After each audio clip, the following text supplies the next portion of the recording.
What's going on, everybody? David here, back with another video. So we're going to do a stimulus package update today. We're going to talk about the jobless claims. So their new numbers are out, so we'll talk about that. We're going to talk about Nancy Pelosi. She had a press conference earlier today, her weekly press conference, and she mentioned something that I think is really important, so I'm going to bring that up. And then I want to show you guys a clip, and I'm going to show you this clip because this is probably the best explanation when it comes to our current state and why we need a stimulus package now, not later, not after the election, why we need something now. So we're going to talk about that. But first off, if you guys can do me a favor, please hit that like button. Also, if you're new here, please subscribe to the channel. Hit that little bell notification. That way you'll get notified. We do daily videos and we do live streams on the weekends.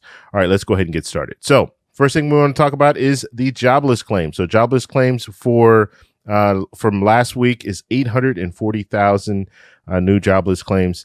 And this is down slightly, about 9,000 less than the week before that. So we're moving in the right direction, but very, very slowly. And they had to adjust the week and a half ago. They had to adjust the numbers. So it's actually down, but I don't know. You decide. When it comes to the whole jobless claims, these numbers that are coming out, they can really be tweaked depending on who's unemployed, who's not. Are these gig workers? So there's a variety of different things that go on when it comes down to it. However, we need to look at the big number. We have 840,000 people. Last week we were at around 840,000. The week before that we've been up in these high numbers, and that's what we need to focus on because when it comes down to it, something needs to happen. That's why a stimulus package is needed in a situation like this. Okay, I want to talk about Nancy Pelosi, and I'm not going to go over everything that she talked about in the press conference, but I will talk about one thing that I think is important. We're hearing these different piecemeal. You heard the president first come out and say, let's stop all negotiations when it comes to stimulus package, and then he backtracked and said, okay, well, let's focus on piecemeal bills. So let's focus on the airline industry. Let's focus on PPP. Let's focus on stimulus checks. And I think the airline industry, that piecemeal bill had been talked about already by Democrats, and they were thinking, okay, well, this will probably be our first piecemeal bill. Now, we know Nancy Pelosi is kind of against the whole piecemeal thing, but she was going to make an exception when it came to the airline industry. However, she has indicated that if they do a piecemeal deal for the airline industry, then there has to be a bigger bill with that.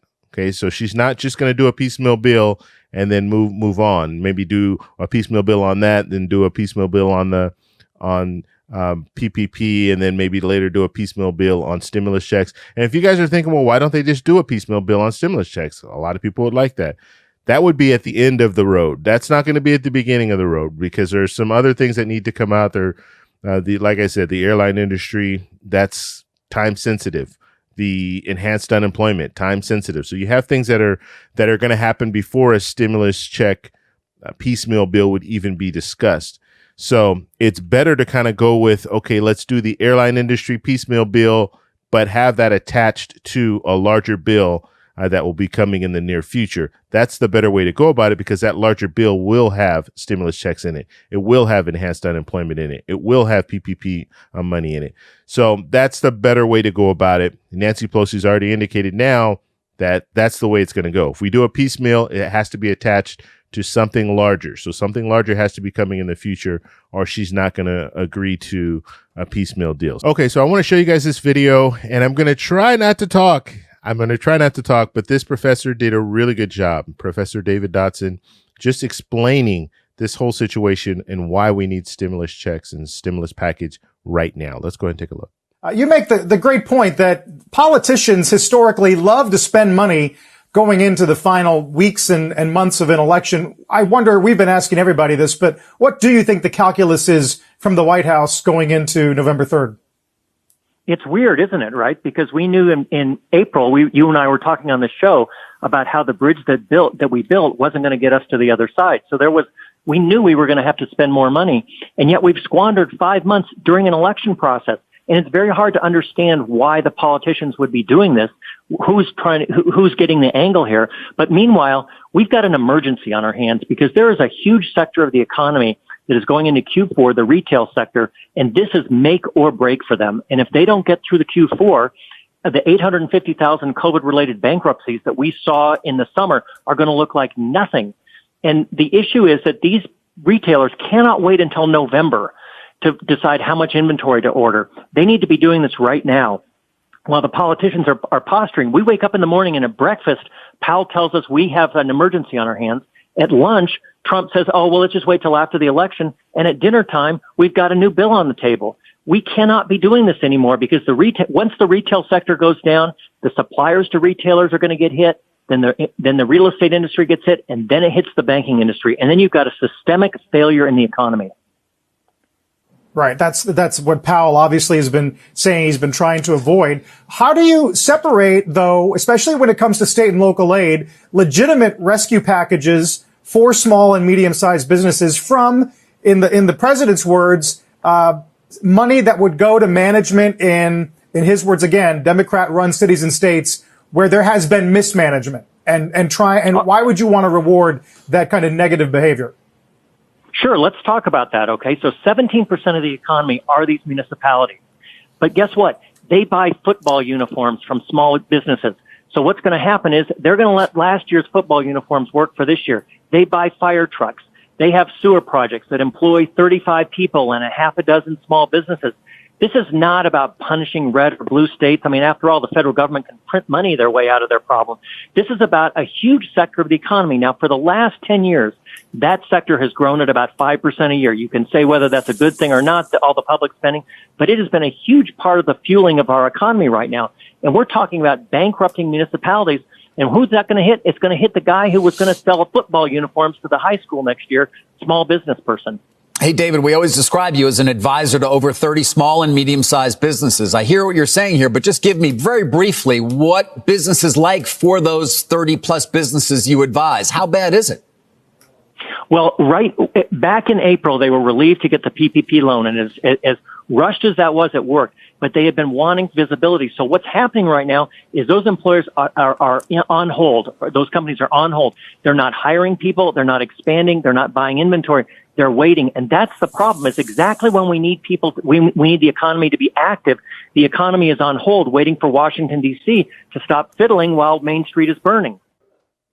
All right. So that was an excellent explanation of where we are and why we need a stimulus package now and why we cannot afford to have politicians not doing anything and kind of putting things on pause or negotiating one week and then not negotiating the next week and then getting tweets from the president saying all negotiations are off and, oh, we're going to do a piecemeal. And I mean, that's why these businesses, they're looking at our politicians and saying, we don't know what to do. So we're just not going to do anything. And I'm talking about the businesses. And I mean, he raised a lot of good points, and he's talking about the retail industry and how the retail industry, they need to start buying their products now for Christmas, for the holidays. They need to start buying their products now, but they don't know what to do because we don't know if we're going to have another stimulus package. And with that stimulus package, obviously there'd be stimulus checks and there'd be other things. So these businesses could at least look and say, okay, people will have money in their pockets. They'll be willing to spend, but we don't know what's going to happen. And so that's why something needs to happen now. Now, if these retail industries don't buy anything right now, that's going to hurt the rest of the industry. And then it just trickles down. And so we're in a situation where things need to happen.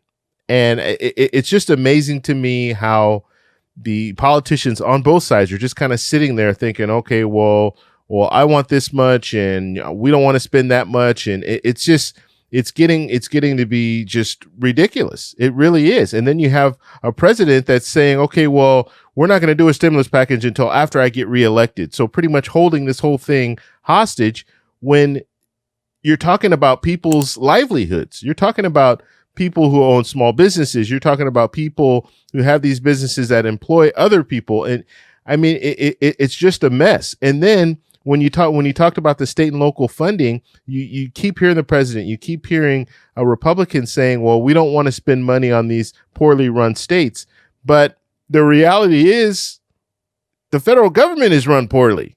I mean, look at the finances there. Look at the deficit that we're in right now. And the professor said, yeah, they just print more money. That's how they handle their problem. But then they're going to look at state and local government and say, oh, they're mishandling money. The federal government's doing the same thing. And to even go a step further, you're not punishing the politicians in these state and local governments. You're punishing the people who are the employees, and you're punishing the small businesses. So if you have a state or local government, they buy things. Just like he was saying, they buy uniforms. You have the schools buying uniforms for the football team. You have restaurants that are in the area. So at lunchtime, these people who work in state and local government, they're going into these restaurants. And so all this stuff, I mean, you're talking about, okay, well, yeah, we're going to punish these politicians in state and local governments, but you're not punishing the politicians. You're punishing the people who work in these state and local governments. You're punishing the small businesses that are in these different areas. So I never understood that whole argument. I don't agree with that whole argument. You need to help out. We're all in a bad situation. COVID-19 has put everybody in this bad situation, whether it be state or local government, whether it be the airline industry, whether it be other industries. We're all in a bad situation. And you do not hear politicians, at least the politicians that are bringing this whole thing up about mismanaging money, these state and local governments, you don't hear them talking about businesses. Oh, we're not going to give PPP funding to these businesses because they were poorly managed. Or the airline industry, you don't hear, oh, they're poorly managed, so we're not going to bail them out. You don't hear that. But you hear it when it comes to state and local government. Poorly run Democrat states is basically what they're saying. So, I mean, I want to know what you guys think about this. So let me know down below. But I think this professor did a really good job of laying out how serious this is and how we need to move forward fast. Because if we don't, it's going to take a long time for us to get back up on our feet. So let me know down below how you guys feel about this. If you like this video, please give me a thumbs up. Please subscribe for more. Hit that little bell notification. That way you get notified. And I'll talk to you guys in the next one. Bye.